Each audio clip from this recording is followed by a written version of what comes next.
अटारी हिंदुस्तान की रूह में बसा एक छोटा सा कस्बा, लाहौर से बस 2 कदम दूर, जो पंजाब का दिल है। कभी एक थे, अब सरहद बीच में है, लेकिन पंजाबियत की रूह दोनों तरफ जिंदा है। अटारी आखिरी स्टेशन, ग्रैंड ट्रंक रोड पार होने से पहले हिंदुस्तान की आखिरी चौकी, जहां जज्बात उमड़ते हैं, देशभक्ति हवा में घुली हुई है। 1947 खून और आंसुओं में लिखा एक साल। हिंदुस्तान आजाद हुआ, लेकिन पंजाब बंट गया। अटारी गवाह बना इतिहास का, दर्दनाक विस्थापन का खामोश नजारा। परिवार बिखर गए, उनकी कहानियां हमेशा के लिए अटारी की कहानी से जुड़ गईं। जमीन कुर्बानियों को याद रखती है, जुदाई का दर्द, लेकिन इंसानी हौसले को भी। हर शाम जैसे ही सूरज ढलता है, एक तमाशा शुरू होता है। वाहगा बॉर्डर जिंदा हो जाता है। दोनों तरफ के सिपाही अपनी कड़क वर्दी और तेज चाल में शान का नृत्य करते हैं। हवा में जोश भर जाता है। भीड़ देशभक्ति के जुनून से गूंज उठती है। ये ताकत का प्रदर्शन है, बंटवारे की याद, लेकिन साथ ही शांति की एक खामोश उम्मीद भी। अटारी के लोग इतिहास का बोझ अपने कंधों पर ढोते हैं। उनकी जिंदगी सरहद से जुड़ी हुई है। किसान खेत जोतते हैं, उनके खेत बाढ़ तक फैले हुए हैं। दुकानदार यादगार चीजें बेचते हैं, उनकी रोजी रोटी आने जाने वालों से जुड़ी है।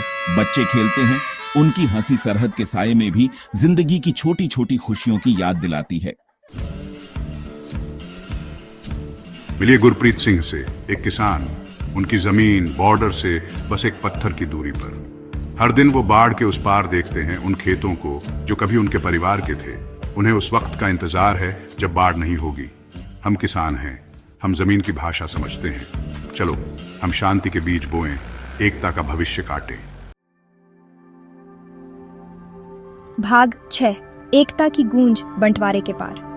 बंटवारे के बावजूद साझा संस्कृति के धागे बने हुए हैं। संगीत, भाषा, साझा अतीत की कहानियां। त्योहारों पर परिवार बाढ़ के पास इकट्ठा होते हैं, दूसरी तरफ अपनों की झलक पाते हैं। मोमबत्तियां जलाई जाती हैं, प्रार्थनाएं की जाती हैं। एक खामोश उम्मीद टिमटिमाती है, उस वक्त के लिए जब सरहदें धुंधली हो जाएंगी और परिवार फिर से मिलेंगे। भाग 7, एक बच्चे का सपना। शांति के पुल। छोटी सिमरन, उसकी आंखों में मासूमियत चमकती है।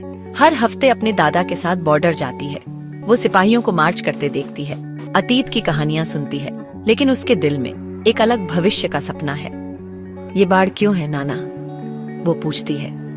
मैं दूसरी तरफ के बच्चों के साथ क्यों नहीं खेल सकती? उसके मासूम सवाल बंटवारे की मानवीय कीमत की कठोर याद दिलाते हैं। भाग 8, अटारी की रूह, हौसला और उम्मीद। अटारी इंसानी हौसले का प्रमाण है। एक जगह जहां इतिहास दर्द और जुदाई की कहानियां सुनाता है, लेकिन साथ ही एक जगह जहां उम्मीद जन्म लेती है। अटारी के लोग अपने अटूट हौसले से हमें याद दिलाते हैं कि मुश्किलों के बावजूद एकता और शांति की इंसानी चाहत कभी खत्म नहीं हो सकती। भाग 9, एक अमर प्रतीक जहां हिंदुस्तान पहरा देता है। अटारी आखिरी स्टेशन, अतीत की एक गंभीर याद, भविष्य के लिए उम्मीद की किरण। एक जगह जहां हिंदुस्तान पहरा देता है, मजबूत और दृढ़, फिर भी उस दिन का इंतजार करता है जब सरहदें बांटना बंद कर देंगे। अटारी की कहानी हिंदुस्तान की कहानी है, हौसले की, उम्मीद की, एकता की ताकत में अटूट विश्वास की कहानी। एक कहानी जो प्रेरित करती रहती है जब बॉर्डर पर एक और दिन ढल जाता है।